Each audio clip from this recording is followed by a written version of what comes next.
I am excited to see you. My name is Ramunda Young, and I am the proud co owner of Mahogany Books right here in the Washington, D.C. area. And I see y'all in the chat already saying happy Sunday. So, wherever you're listening from, I would love for you to drop in the chat where you all are watching from today. Again, my name is Ramunda Young with Mahogany Books, and actually, this is Mahogany Books Front Row, and it's our um, virtual series that we have when people are at home. And this is a great opportunity for you all to sit back, relax, and chill. We cannot see you, so that's a good plus because you can relax and grab a drink or grab something to eat and sit back and relax and enjoy this conversation. So, a little bit about Mahogany Books. We are in the Washington, D.C. area and have been in business for about 19 years now. And I'm in business again with my husband, Derek Young. We've been married actually 23 years. So, that's a whole other book. I'm taking notes, the Brat and Judy from y'all's book. But 23 years married. And the whole premise behind Mahogany Books was how do we make Black books accessible no matter where you live? There are so many cities that do not have Black bookstores but need and deserve access to our stories. And our bookstore has come into play, into prominence, I should say, because of that type of access that so many of our communities deserve. But I am thrilled to just welcome so many of you all today to this conversation. In the comments, they'll let us know which hashtag they want us to use today, but I would love if you all get some great snippets to hashtag and any kind of information that you've gotten, any kind of tips to post those hashtags on social media.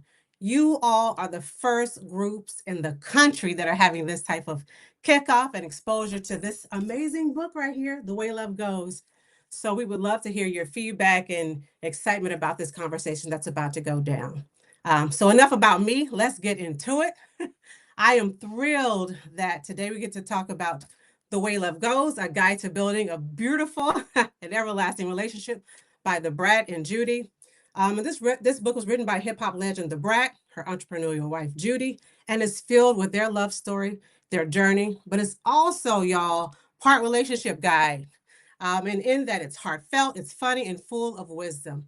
So I'm excited that you all will have the first look at this amazing book, first part of the conversation of this book today. And yeah, it's going to be good. Let's get into it. I'm all excited. So let's get into our moderator, Talia. Talia's actually done some great things with Mahogany Books in the past too. So we're excited to have you here today, Talia. Talia is a DC based influencer and host with over 300,000 social media followers and subscribers who love just crave her daily lists. Also, book, travel, and Black owned business content. When she's not hosting author talks, she's been part of major lineups for major cultural events like Essence Festival, the Harlem Book Fair, and others. Please help me welcome to the stage Miss Talia. I see you, Talia. How you feeling? I am feeling great, really excited to talk about this book. I always write more questions than I need. So I'm just like, when I got to pick and choose, what questions am I going to ask? And I'm really excited to talk about this book.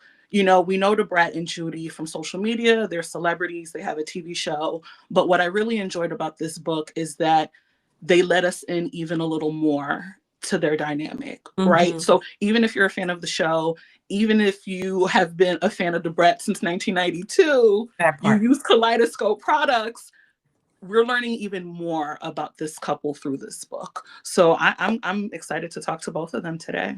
Absolutely. I keep holding up the book because I want y'all to see it and get excited. A lot Yeah, of it's people a are picking up gorgeous their books. cover. The cameras don't do it, it doesn't do it justice at all. Absolutely. So I'm excited, you guys. You guys heard a little bit about their intro already. Hip hop legend, entrepreneur. We got the whole thing. Radio host, all the shebang here to have this conversation. So please help me welcome up to the stage the Brat, the hip hop legend, Miss Judy. Wife Judy is in the building. Entrepreneur is here as well to join us. So I am going to bow out. I can't wait for this conversation to take place.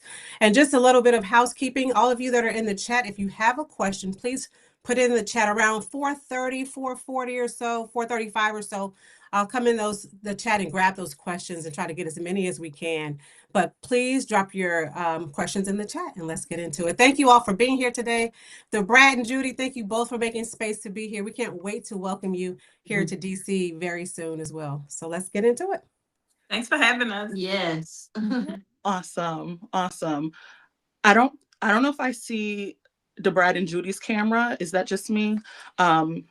Either way, we could still get started as long as you all are seeing it at home. Brat and Judy, welcome. Early congratulations on your book. Thank you. How are you feeling? First book drops on Tuesday. What are you feeling? That's crazy. We feel good. We're excited. It's like a little bit of pressure because we get like we kind of nervous. Like we want the best for it. We want it to do great. We want people to love it. And we've been getting nothing but good feedback. So it's been great so far. Agreed. Wonderful, wonderful. So I want to start with an icebreaker before we kind of dive into the book.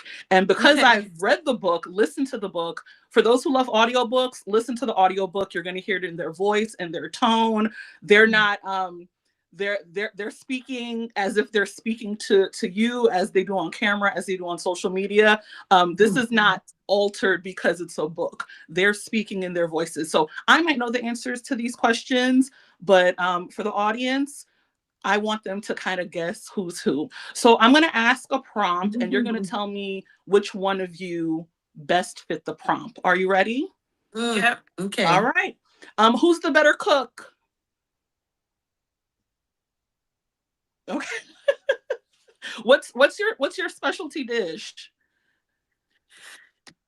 I don't know if I have a specialty dish.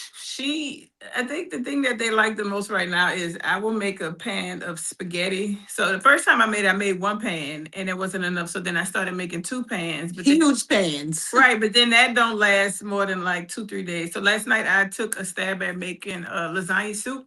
So good. And it was, I tried to make a small thing, but I wound up making a big pot of it and now it's almost gone. Yes.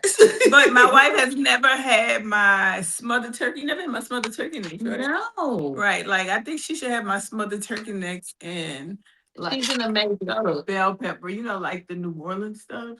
Yeah, and you're from New Orleans, so I know the food is good. I know it's good. Yes. Who's the first to apologize? Me.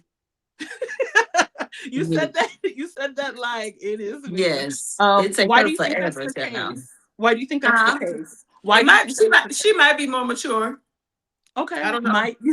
It's either that or when we have disagreements, I'm a person that kind of you really so she wants to talk about it head on right then and there. I need time to digest it. But then the day could go on and it's still not digested because she has a million other things on her plate. So it could just go on. And I don't like that. We're still working on that. We're still a work in progress. Mm-hmm. Okay. Who's more organized? Okay. Has the other now wait, that's organized with things, not with time. Okay, because that might be a difference. Yeah, definitely. Who's better with money? I have help. Like I have people helping me. I really try not to deal with it. Since she was younger, her aunt has always been the person over all of her finances. So she never really had to deal with it. Right. Okay. So even like if I want to talk to her about something, I'll be like, you know what, I'm gonna just call Amy. I'm gonna just call you. And she's glad to help. So that's good. That's good. And then last one, who's the better gift giver? I don't know. I feel like we do a good job together. Okay. What is each other's most memorable gift from the other? Oh my God. Now that is super hard. That's super hard when you've gotten a couple of Bentleys, a few millions in diamonds. Like it's very that's hard. I'm trying to think though. Like surprise hotel rooms. Right, so it doesn't have to be like the most expensive. I guess like it could be my surprise birthday party where you ended up proposing. Like it's so many different things because when I think it's one thing, it's not even that thing, and it ends up being like 2 or 3 more things. So that's hard. We have a lot of them. It's a lot. Right. I'm trying to think of my favorite one. The thing that's standing out the most, I don't think it's material. Like when you got me to watch twice. Oh, baby. She got me a watch and I lost it, and then so she got me another one. Oh, baby. Right. So yeah. That is hadn't really amazing. thought That's about that. amazing. But yeah, those were my icebreakers, and clearly you guys know each other so well. So Brat, hip hop legend, Judy, business mogul, social media darling. What was it like becoming authors and writing this book? You go. It was different for me because I'm used to just, like writing, being a lyricist, so writing a book, when you're telling like your story, you got to go deep, kind of. You got to get vulnerable. You have to, especially the type of book this is, you got to, go into your stories and the things you've been through. And sometimes some of that stuff is still, may have just been a band-aid put on it. And then you talk about it some more. It's like, ugh, you really don't want to talk about it or address it. But it kind of brought closure to a few things and, some resolve to a couple of things. So it was good. It was very therapeutic in a way. And Yeah, what was I must say this was my second. This was the first one I did like a self-published. So this was my first time like doing it with like a major publisher and then doing it with my beautiful.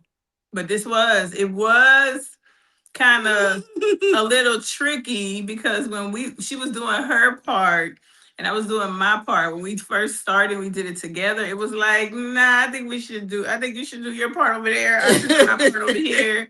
And then we should come together at some other point. And when you guys came together to kind of not compare notes, compare what you've written, what were some of the things that surprised you about each other's notes and writing? It surprised me how she went deep into kind of like her past more. It made me want to dig deeper into mine. I'm like, oh, this is what we doing. Okay, so I kind of followed her lead as far as telling more in-depth stories of things that happened to me in my past. Yeah, and in the book, it's called Reflections, right? Kind of like those backgrounders. Yeah, Mm-hmm. yeah. Was there any of it that was really hard for you to kind of take the Band-Aid off of? Like, were there moments where you're like, oh, I don't want to talk about this, but you felt like you had to talk about it? That was a few things. That was, anytime we've had disagreements that I don't want to talk about no more.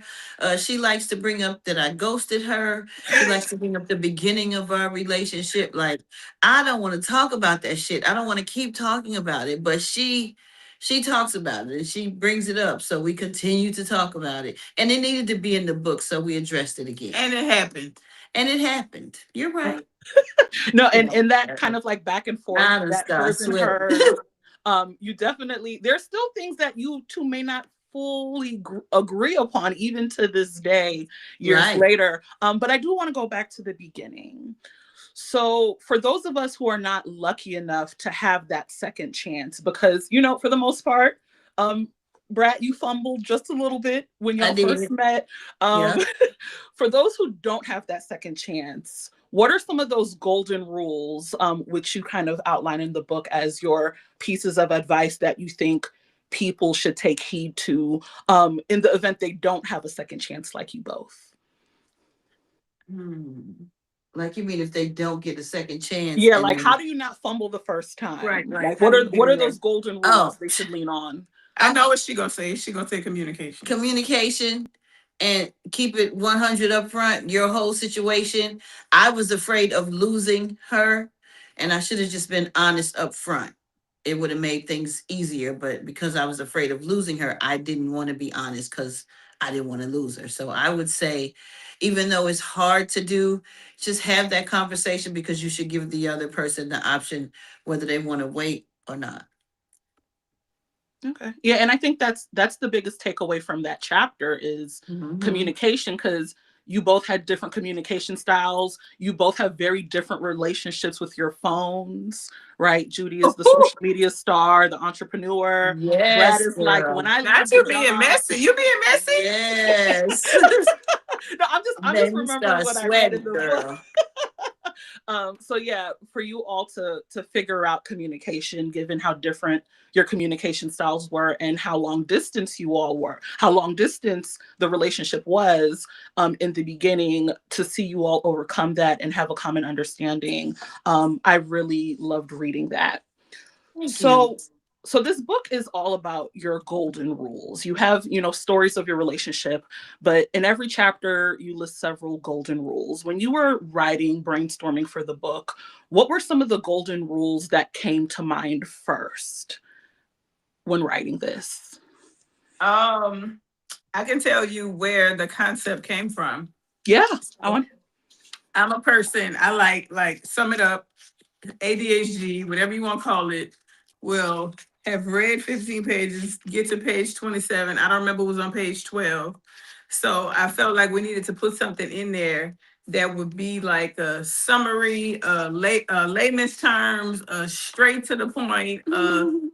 If you ain't catch nothing else out of what we said, I need you to catch this. You trying to find the one you like, huh? Mm-hmm. You highlighted it? Mm. Girl, go on, finish saying what you say. You messing with me over here. Girl, her and these golden rules, girl. I think she wants to write them down and put them on the wall. I think that'd be a great I idea. think I should get them tattooed all over my body. No, beautiful. Mhm. But I think so for her, the deal, the one that is key is the communication one. Mm-hmm. You're not in the screen no more. They looking for you, girl. Here I go. I'm sorry. I'm gonna stop looking there. Yeah. It's communication. Because the thing is, we give each other space, right? What? We give each other space, but then it's very important for her to know that, if something is going on with me, what's going on. She doesn't have to be overbearing, trying to pry into it too much. But you see what I'm saying? So I know for her, communication was a big deal because I am a person, I try to carry the whole weight of the world. Yes, and I hate that. Like, I think I'm here for her to share some of the weight with, but she'll just keep it all inside. And it's a lot of stuff. Like, put some of it on me. I may not be able to fix it all, but maybe I could do a little bit of something to help, or just, lighten the load a little bit. And she still does that though. We still working at it. So this book, in your introduction, you say that this book is for everyone. Can you kind of speak to who's in that everyone, who feels like they can benefit from this book and your story and your golden rules? Oh, absolutely. So Yeah. that's whether you straight, gay, non-binary, whether you single and looking, whether you married and it's complicated, whether you married and happy, whether you got a situationship, whatever it is, this can speak to it because it's about relationships in general. And it has nothing, it's not necessarily a relationship with a woman and a woman, with a woman and a man. It's just humans, two Right. humans that were able to find love and learn how to navigate it. I feel like social media does this thing where it glamifies everything. So we just were trying to let people know that we are human, how we work through our everyday problems, that is a normal person's everyday problems. And yeah, and you can get on the other side. And don't give up. Don't give up. Don't give up. Because I wasn't even looking, child. And when she came talking about she was interested in me, it just fucked me all the way up. So and I'm grateful because look at me now. Like, I'm so blessed, and I'm grateful that, I didn't give up, and that even when I fumbled, I stayed at it, and I didn't give up, and I was stalking her Girl, page. she ain't act like she wanted it. Apparently I did. I've No, waited. because She ain't act like she you wanted it. mentioned stalking, Brat. You mentioned stalking, and Mhm. that part of the book was kind of hilarious. How like persistent you're like, I'm checking daily, and then you're like, no, I'm gonna check once a week, and Right. Yeah, because Jamie was like, "Oh, it's never gonna happen." no, but it was Yeah. definitely worth the wait. Thank So you. as Absolutely. celebrities, what are some of the golden rules you had to really stick to make sure that your celebrity, the TV, the radio, the business, the social media, did not negatively impact your relationship? Um, Well, Neither one of us are insecure, though. Right. We're secure with she each other. kind of taught me, like, even when she say check, what it say? Check your motherfucking tone. Yes, I remember that. right in the book. So I think she's taught me how to not fall into that stuff or to fall into the pressures of what that looks like, because everybody's going to have their opinion about you and your relationship. So I think having a strong bond, yeah. How about for you, Brat? Like, being a celebrity, what were some of those things you feel like you had to do to make sure that this relationship doesn't fall to the demands of being a public figure?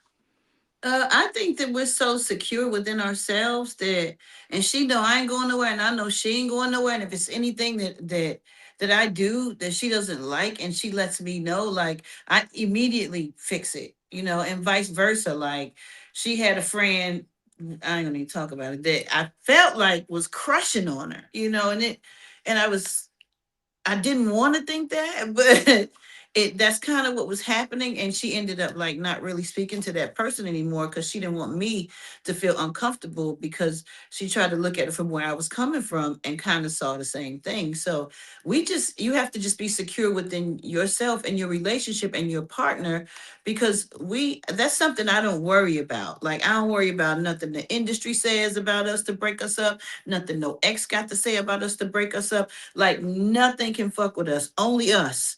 And we not having that. And whatever it is, we're gonna fix it and work through it. We're married. It's till death do us part over here. Like, my wife's mom and dad were the perfect example, you know what I'm saying, of being together, like, for 30, how many years? They had me and my sister before they actually got married. Okay. They were together till my dad passed away. So yeah, like, so what I don't think we got married to get divorced. And I just think that whatever it is, we'll push through, we'll stick it out. We have a beautiful son, we have a beautiful family, and I just think we're not going to succumb to anything that the industry brings at all. We've both been in the game too long we don't care about that. This is what's important. Our foundation. Love to hear it. So I want to call out some specific stories, chapters in the books, and I want you to speak to, without spoiling it too much, the biggest lesson you each learned from that situation. You ready? Yeah, we ready. So I'm going to call this first one, I'm calling it Pretty Toes. Lord. What is that lesson? Find out what your partner don't want you to be saying. Girl, you ain't supposed to say that. You ain't supposed to tell your ex or anybody used to deal with they got pretty people in a relationship. Hey, your feet. It was really not on no flirty shit. It was really like, whatever. It really wasn't on no flirty shit. But when I found out she didn't appreciate it, I definitely never did it again in life, and that was years ago. You find out what they don't like, and you don't do it again. Yeah, it's the consideration. I think that's the big takeaway. And if you were to put the shoe on the other foot, would you feel okay with that? You have to kind of see where they're coming from. Well, I have a question for you. Would that have been okay for your partner? No, it wouldn't. And I think it would take putting the shoe on the other foot to be like, okay, I get it. And if that means making my partner happy, shutting that down, then I'm gonna shut it down, because I want the relationship to work. Next situation, or not situation, I'm gonna call it the coming out, the posting of the photo on Instagram confirming your relationship, because there was a lot of speculation before that confirmation. What was the biggest lesson for each of you from that moment?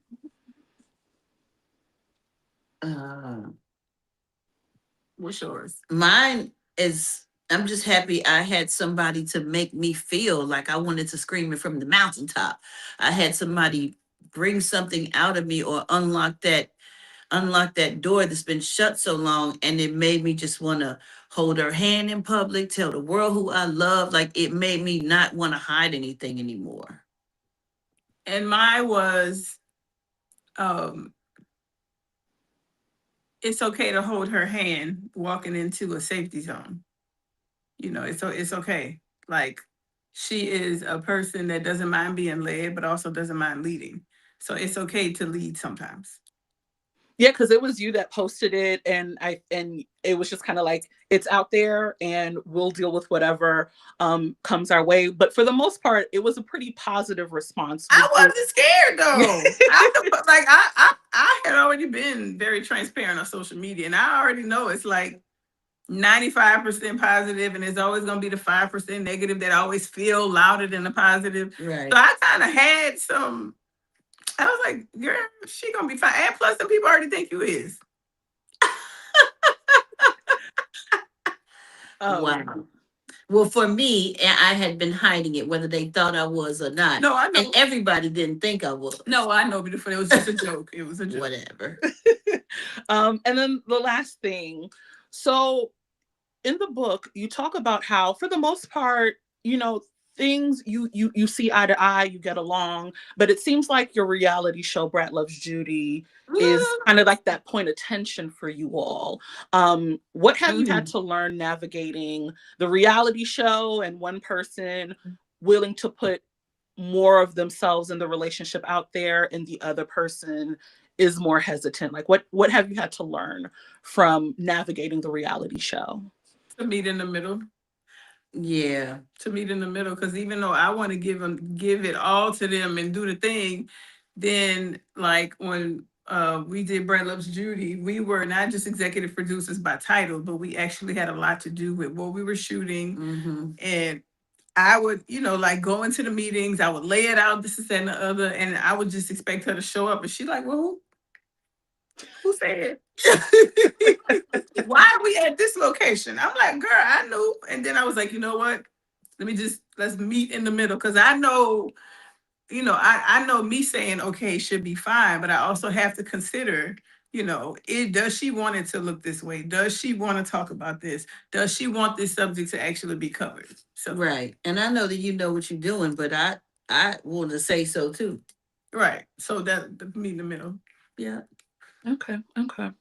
How has your relationship evolved from friendship to dating to marriage to parenthood? Oh, that's a good one. Oh, how has it evolved? I think it's evolved like almost 100%, like from friendship to dating to. She said how though? How? Well, I think we know each other more. We have a son. She lets me be a mom and make decisions that I'm not really sure of all the time, but she lets me make them. You know what I mean? You know, even though she is already like a mother of three, she's not like, you have to do it this way because this is what I, you know, she lets me experience the ups and downs of whatever it is that I need to go through with our son. We're friends. I mean, we can talk about anything, you know what I'm saying? And, you know, she don't like for me to ever see her cry. She's very tough. Like, she's very tough. I feel like I cry more now since I've had my son than anybody. Like, she might catch me crying and be like, what's wrong with you? And I don't necessarily want to tell her because she's so strong and she has so much on her plate. Am I veering off? Because, you know, I start talking about all kind of other things. No, you're good. I feel like we've grown and we're better, and we continue to work at being better because you never know. Everybody changes, and things, you know, as time goes on, you may learn new things about yourself that you didn't know, which then mean your partner has to learn those things about you and get used to those things and adapt to those things. So I think we're still a work in progress, but we love each other so much that we try to make sure that the both of us are okay. Agreed. Yeah, that's wonderful. And you both have talked about, you know, not being perfect and still being works in progress. How has your relationship improved since writing this book? I think us. Oh, go ahead. I've just been talking. You're good. I just feel like with us doing like interviews with you and different podcasts and stuff like that, I feel like we have more conversation, Mhm. and she'll say something and it'll just melt my heart. And I'll be like, oh my God, I don't want to sing like, she didn't tell me this before, but oh my God, I love you so much. And I just feel like it's even more communication. I feel like it's bringing us even closer because we may have a full day of she got all this shit to do and I got all this shit to do and I'm playing with my son and she on the computer and we may not talk a lot during the day, but then we have to get on an interview or something and we talk. I get warm fuzzy sometimes when I hear the things that she's saying because a lot of times we don't really get a lot of time to talk until we like do our date night or something like that. So, I'm really grateful for the book, for the interviews that we get to do, for the time I get to spend with my beautiful and sit here and talk and hear her reminisce about the things about me. That it just makes me feel good. That's my take on it. I love it. How about you, Judy? I feel like it shows me a level of like the process of doing the work prior to and now doing the work after. It shows me a level of discipline. Like, we've been very easygoing or whatever. So I feel like it brings a level of discipline between us again. It brings us a level of what's the word I'm looking for? Not schedule, routine. Because life had become very unroutine. We had our stanky man, so I feel like it Our has stanky man, our son. Shout out to you. our baby boy. I feel like that has, because that's something that I've been trying to get us back on for a while. And I feel like we finally have evolved to start work. Now we're not there yet, but evolved to start getting back to that. Yeah. That is wonderful. So something I like to ask authors, I want to ask them about their publishing day routine celebrations. How are you celebrating Tuesday? Oh, girl, they got us doing press back to back to back to Okay. back. We might have to stop at a Starbucks and get something, or get something. Like, we might have to stop. Yeah. You know what? It's on shelves in Barnes and Noble. We might have to just go and do something there. Like, bring a little confetti popper and go in. Just go in. Don't tell them you coming. Go in, do that, and leave. We have no time. Okay. The schedule is full. So Make time. well, maybe when we do dinner, we'll do some type of little toast or celebration or something, Yeah, and I think it's well deserved because, again, I really enjoyed this book. I loved seeing more of your relationship beyond what we've seen online and on the show and in media. I think this book is for those who are familiar with your relationship or think they're familiar and want to know more or want to know more, or people who don't know who you are, which I don't understand how they cannot, but in the event that they don't, I think both parties benefit really, really well. Ramunda is back, so it's time for questions. Brat Judy, thank you so much. Thank you. And I'm pretty sure at the end we'll get kind of like the full tour schedule. I just want to shout y'all out. It's the first day of Black History Month, and I love that this is being put on by a Black-owned bookstore. Y'all are Black, obviously. And it seems like your entire team around this book is Black. The editors, the publicist, the marketing consultants. Amistad is kind of like, a Black nonfiction imprint within HarperCollins. So I have to say happy Black History Month. This is wonderful. You know what? I might have to make a post about that. Yes. Yeah, no, this is a very blackety black affair. And I talk to a lot of authors, and it's not the full team, and the tour isn't mostly Black-owned bookstores. So happy Black History Month. Ramunda, you have the floor now. Brat and Judy, thank you. Thank you so much. Get it, Talia. I brought my clacker in here now. Get it, Talia. All y'all. Killed it. And you're right. This is Black on Black on Black on Black on Black launch for the book. So I'm excited about that for a lot of different reasons. But I'm just holding it up so a lot of people in the chat are like, I can't wait to get their book. And so we definitely have your book at Mahogany Book. If you already ordered it, you can pick it up and then bring it back to the rescheduled date that we have. I see you, Brat, picking yours up. Talia, you don't have yours. I was going to say we're going to put him up for a picture, but it's coming. Yeah, but I do have some questions that people have posted in the comments over here, so I'm going to read a couple of them for you. And so this first one says, it's for Judy, and it says, Judy, boss lady, do you still be on your phone all day? I remember Brat was always fussing and trying to get your attention on the show. How are you balancing that now? Has it gotten better since? I'm just reading. Don't shoot the messenger, boo. I'm just reading. Brad shaking head no, and Judy coming out the frame. So where we at? What's It has Uh-oh. not, don't be rolling your eyes at me. It has not gotten better.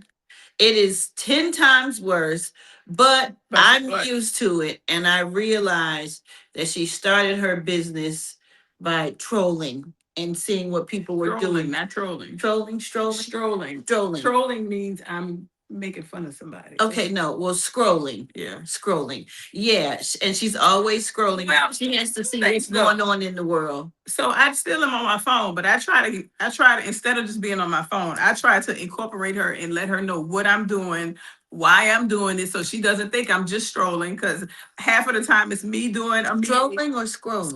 Scrolling. Half the time it's me doing a meeting or trying to fix a problem that has happened or trying to get in front of something or putting out fires and with having retail distribution in the climate of the world right now, getting in front of all of that. So it's not on purpose. It ain't because I don't want to talk to her. I run a business and that business run me right now. So the answer is it's worse, but I understand. Listen, you're talking to the entrepreneur. It's not a game out in these streets. It's to balance it People all. and people don't be wanting to be working and they don't be doing the right thing. That part all the time. But that's a conversation for another day. It's a real juggle, though. It's a real juggle. I'm just gonna share my little 2 cents. Sometimes my husband I'm watching TV and he's sitting next to me, but he's on his phone. And he was like, honey, this is quality time. I'm like, no, that's not quality time for me. Quality time is put your phone down. We might be watching TV at the same time, but just because you're sitting next to me is not quality time for me. Everybody's different. I'm just giving Ramonda's perspective. Right. So he's learned to try to put his phone down and be present and not on his phone. And then, that deems quality time for me. So we learning too, 23 years in, we're still learning. So yeah, you'll never stop. Yeah. Never stop. Okay, next question I have here from someone in the comments. It says, Brat-a-tat-tat, where's the album you were working on the show? Is it coming? Is it not? We miss it. We're excited. Man, I have it. I have all kinds of music. I just feel like the industry is so different. I just feel like people don't appreciate good, genuine music like they used to. And I just feel like I don't want to put out 30 songs a day and then they just fly past. I want people to hear them, understand them, vibe with it. You know what I'm saying? Like not hear.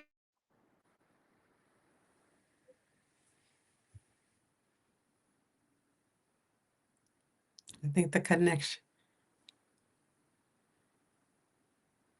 We can't hear you. I don't know if you push mute. I can see, but I can't hear. Oh, got it. Oh, I'm sorry. You're back. Said I'm just trying to get with the flow of the way things are today. Like I have a lot of good shit, but I need people to appreciate it. You know what I'm saying? And when my fans hear it, I want them to hear me and understand like what I was like it used to be. And I know it's not going to be like it used to be, but things come around. So I'm just hoping. And she has so much good music. She has a lot of good features. She got a lot that she built up and she ain't telling y'all about. I do. Because I'm not just a rapper. I grew up in church. I'm a writer. I write R&B songs. I write gospel songs. Like, I'm just not a one-trick pony. I have a lot of things in my arsenal. But I just don't want to put it out and then just go to the side. Like, I just don't want it to go to waste. I want people to get it, love it, understanding. You know what I'm saying? Understand it and just appreciate it. And it's just not that anymore. Yes, and I'd rather keep it to myself and play it for my loved ones so it can get appreciated. That's okay. Yeah, but look, I'm not in the music biz. I am your audience. I loved your music. And so I think if you stay true to you, I'm here, I'm waiting. So I think there's many, many, many, many of us who are excited about your music just as it is coming from you. And you're right, the music industry now is off the chain a little bit. And maybe because I'm older, I don't know. Girl. I'm waiting for your music because I know it came from you and how you showed up for us in the past. It's only going to be a more mature level, probably, more grown or whatever it is. So we wait for whenever you're ready to put out, just as you see fit. Okay. Doesn't have to change. I'm just saying. All right. Thank you. And in the comments, they're saying we ready and we need it. So okay. All right. Just how it's supposed to come out from you. Okay. Let me see. Next question. Someone said a more serious question. It says, how have you all worked through triggering each other's traumas when they show up? Like, how have you worked through that? We got people on here in relationships, looking to be in a relationship. Some are married, but Again, how have you worked through triggering each other's traumas when they show up? Oh, that's a good question. Have I ever triggered any of your traumas? What's my trauma like? I don't know, whatever they are. So she's triggered some of mine, but I never communicated it with her. Because as soon as it happened, I identified that I'm not in that space anymore. Like, so I used to date this person, and oh God. And when they would come home, I realized there was this trick somebody told me about it. You go in their blocks, and the blocks is the people, like people that was on a recently block, was all of the people that they didn't want calling while they were home because they weren't supposed to be talking to them. So, I mean, I used to go through her phone and go through her block. So, like if she would, because I was like, why is her block list so long? You know what I'm saying? I ain't telling it though. Why is your block list so long? So, but then I had to realize that they weren't the same. I had to take myself outside of that and say, like, yeah, like when she would, because another thing, she would come home and sometimes stay in a car on the phone for like 10 or 15 minutes. And we actually have a camera outside that records audio. So I'm like, you can't put yourself in those old situations, because she would be on the phone with her godmama, she would be on the phone with her best friend, she would just be continuing her conversation, and then she would eventually come inside once it was completed, right? So she can have her full attention in here. But I dealt with that myself without even saying, why you gotta be outside on your phone? Ooh, I ain't gonna lie. As you did. I listened to the audio on the camera though. That part. You ain't shit. You ain't shit. You ain't right. But what about you, Brat? Any triggers for you? I don't. She seems like she must not have no, unless I haven't triggered a trauma yet. I don't know. I don't really feel like I know. What does that mean? A trauma. So if let's just say one of your exes cheated on you with niggas, right? And then for some reason niggas just always call my phone.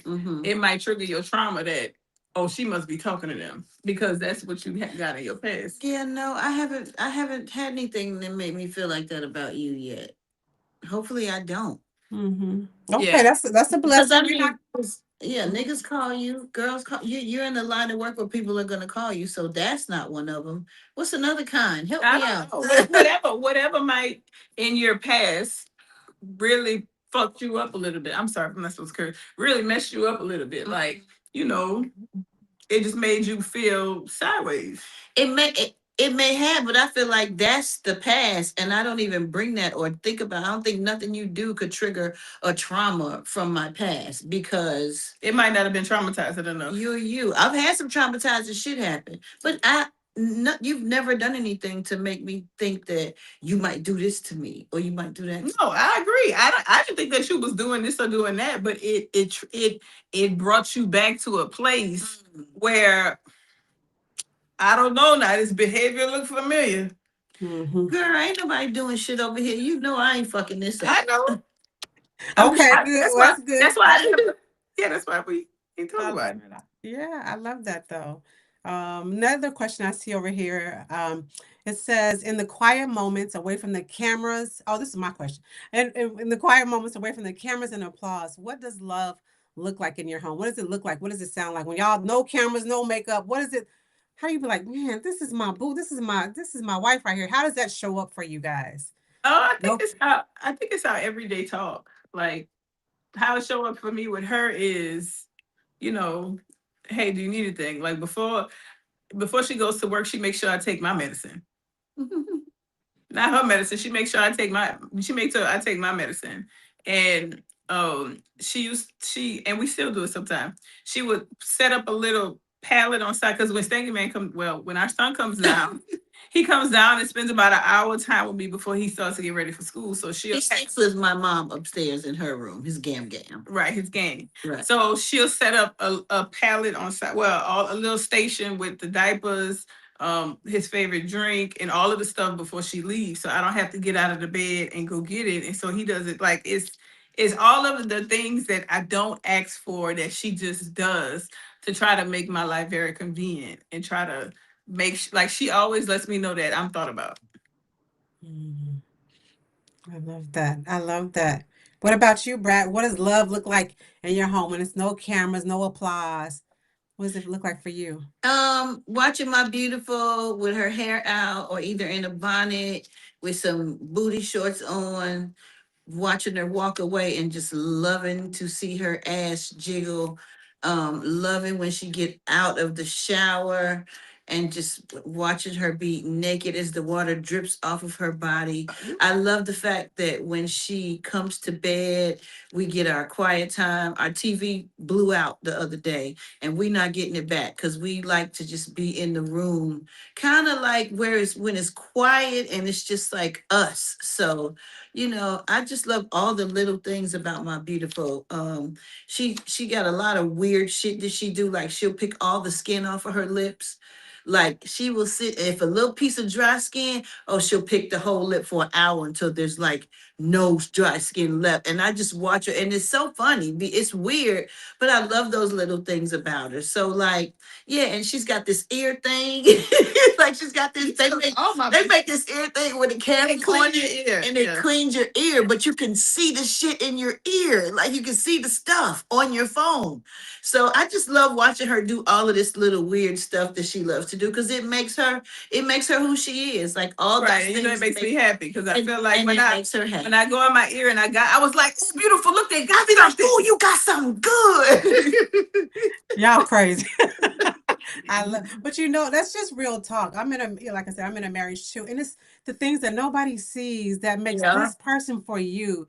And for me, I have no eyebrows. I got some on here a little bit, but I have really no eyebrows at home. And when I'm at home with no makeup, my husband's like, I love you just like that. I'm like, I don't have any eyebrows. What are we talking about? But this is the person for him, and I'm the person. So it's like, forget everything that else is going on. This is my person behind closed doors. And so I just love that you all are just being this transparent, this forthcoming.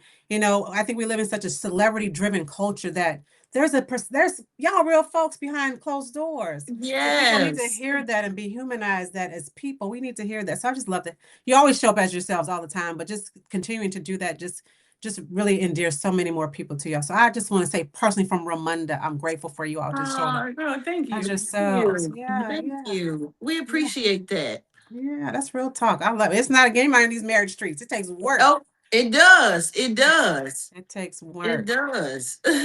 Oh, let me see. I have one more question here. Let me see. The comments are going so fast. I'm trying to keep up. I saw one. This is from Casey.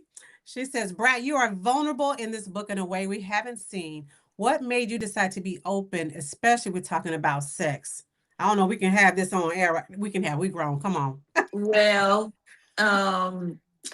my wife thought that I was going to be shy because I'm normally like a shy person when it comes to sex. I like to keep all that stuff to myself. I like to just do what I do and make it do what it do. But I just felt like we were talking about it. So I wanted to tell some of the amazing things that has happened. That's all. And she wanted to make sure to let the world know that she good at what she do.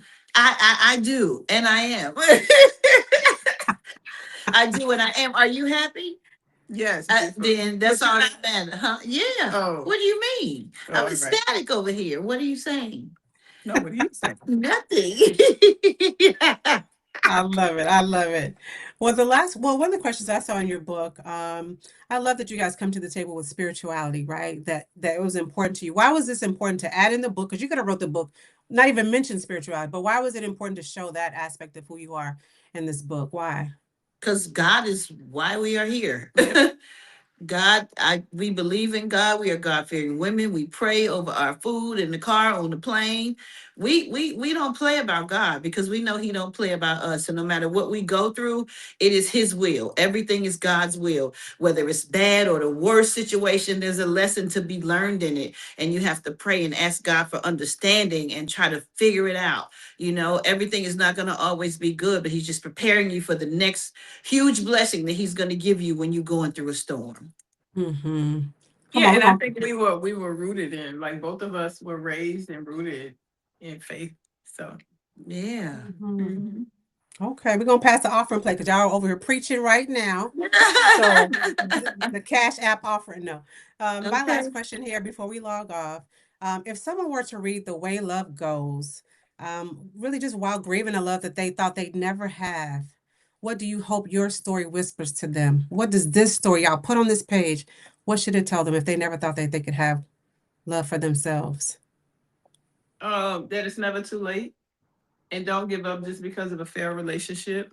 And Yeah. the second that you stop looking for it, it finds you. Amen to that.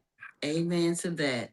The second you stop looking and you focus on whatever you're doing in your life or whatever the thing that makes you happy doing is, it will come to you if it's meant to be. Like maybe you need to stop chasing it if it's not happening. Don't be out here sleeping with everybody trying to figure it out. Like if it's meant to be, it will happen for you. Like don't give Mhm. up. Mhm. I love that. Let me tell y'all something. Thank you for this book. Thank you for your courage to put it out into the world. I'm a bookstore owner. I have thousands of books in our store, but I cannot wait for people to get your story. And that's real talk. People need to see Oh, Black people talking about relationships, talking Amen. about marriage, talking about how to be transparent and vulnerable in these relationships. It's not a game out here. And for you right. all to do this and put your own story on the page, I just want to say thank you. I know so many other people will just benefit from you being open and honest about your relationship. So thank you all. I can't wait to have y'all in Thank y'all Yeah, DC. so thank much. We you. appreciate y'all so much and we Thank enjoyed you. this so much. We missed it, but when we come to DC, we promise to come see y'all. We love y'all so much and we are so grateful. Thank y'all. Yeah, thank you. Thank you. Absolutely. Everybody have a great time. You'll see tour details coming soon. We'll email them all. But thank you all for being here today and spending this Sunday with you all. Talia, thank you so much. Oh, Casey, Thank you, thank where are you. Talia. you? Thank you. Thank you both. I love the audiobook. Audiobook listeners, this is a good listen. Listen to it Yes. if you like audio. But yeah. So, Absolutely. Have a great Sunday. Safe travels, everybody. thank you, honey. You Yep. guys too. All right. Bye. Bye bye. Congrats. Bye. Thank Thank you. you.